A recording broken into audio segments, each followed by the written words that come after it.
আসসালামু আলাইকুম। এখন আমি দেখব কিভাবে একটি এনওসির আবেদন অ্যাডমিন ইউজার থেকে বা হচ্ছে অফিসিয়াল ইউজার কিভাবে অ্যাপ্রুভ করবেন। প্রথমে ওই অফিসিয়াল ইউজার যেনার পারমিশন আছে এনওসি আবেদন দেখার, তার ইউজার দিয়ে লগ ইন করবো। আমি এখানে এনওসি আবেদনের তালিকায় চলে যাব। এনওসি আবেদনের তালিকায় এখানে আমি দেখতে পাচ্ছি অনেকগুলো অপশন, বিস্তারিত দেখা এবং আবেদনপত্র গ্রহণ। বিস্তারিত দেখতে গেলে আমি যে তথ্যগুলো পেয়েছি একজন আবেদনকারীর কাছ থেকে, সেই আবেদনের তথ্যগুলো দেখা যাবে এবং আবেদনের প্রিভিউ এখান থেকে দেখা যাবে। এইখান থেকে আমি যদি বের হয়ে যাই, আমি দেখতে পাবো যে আবেদনপত্র গ্রহণ এবং বাতিল অথবা বাতিল। তো আমি চাইলে গ্রহণ করতে পারবো অথবা বাতিল করে দিতে পারবো। এখান থেকে আমি যদি ক্লিক করি, আমি দেখতে পাচ্ছি যে আমার যে আবেদনটি সব তথ্য নিচে দেখা যাচ্ছে এবং এখানে আবেদনের যে অ্যাটাচমেন্টগুলো ছিল সেগুলো দেখা যাচ্ছে। এগুলো আমি ক্লিক করলে দেখতে পাবো এবং আমি চাইলে ডাউনলোডও করতে পারবো। আবেদনপত্র সংশোধনের জন্য ফেরত প্রদান, এই বাটনে ক্লিক করলে আমি আবেদনপত্র সংশোধনের জন্য যে কোন তথ্যগুলো আমি সংশোধন চাই সেটা আমি বলে তাকে ফেরত পাঠাইতে পারবো। তা আমি আবেদনপত্র সংশোধনের জন্য ফেরত পাঠাচ্ছি না। আবেদনপত্র বাতিলের জন্য একই রকম, বাতিলের কারণ দিয়ে আবেদনপত্র বাতিল করে দেওয়া যাবে। এখন আমি আবেদনপত্র গ্রহণ করছি। আবেদনপত্র গ্রহণ করার পর আবেদনপত্রটি এখন অবস্থা দেখতে পাচ্ছেন যে ওয়েটিং ফর সার্টিফিকেট।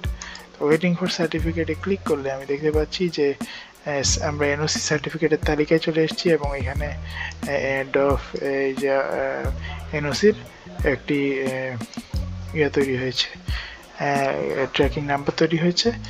যে ট্র্যাকিং নাম্বারটি দিয়ে আসলে আমি এনওসিটি ট্র্যাক করতে পারবো অথবা এনওসিটি আসলেই কি ভ্যালিড কিনা এটা সিস্টেমের মাধ্যমে দেখা যাবে। এখানে আমরা ইস্যু সার্টিফিকেট অপশনটাতে যদি ক্লিক করি, আমি এখানে আবারও ওই একই তথ্যগুলো দেখতে পাবো এবং সার্টিফিকেট ইস্যুকরণের জন্য আমার কিছু তথ্য এখানে প্রদান করতে হবে। প্রথম তথ্যটি আমি স্মারক নম্বর দিতে হবে, আমি স্মারক নম্বর একটু দিয়ে দিলাম।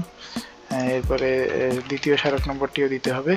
আচ্ছা, অনুলিপি দেওয়ার পর আমি অনুমোদনকৃত পত্রটি আপলোড করে দিলাম, যে পত্রটি ডিজিটাল কর্তৃক অনুমোদিত হয়েছে। এখন আমি প্রিভিউ দেখতে পারবো অ্যাপ্লিকেশনটির, যেখানে আমার এখানে অনেক কিছু দেখা যাচ্ছে, অনেক বড় একটি আবেদন। তো আমি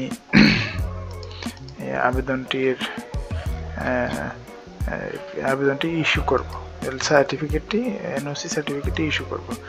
ইস্যু সার্টিফিকেটে ক্লিক করলে আমার এনওসি সার্টিফিকেটটি ইস্যু হয়ে যাবে এবং আমি সার্টিফিকেট যে ট্যাব, ওই ট্যাবের অভ্যন্তরে ইস্যুকৃত এনওসি সার্টিফিকেটে ক্লিক করলে আমি এনওসিগুলো দেখতে পারবো, আসলে যে কয়টি এনওসি আমার হয়েছে। তো এখন এখানে আবার সকল তথ্য দেখতে পাওয়া যাচ্ছে এবং ইস্যু করা চিঠি এখানে দেখা যায়। আমি ইস্যু করা চিঠি দেখতে পাচ্ছি এবং এটি চাইলে আমি যে কোনো সময় প্রিন্ট করে নিতে পারবো। এভাবে একটি এনওসির জন্য আবেদন করতে হয়। ধন্যবাদ সবাইকে। আল্লাহ হাফেজ।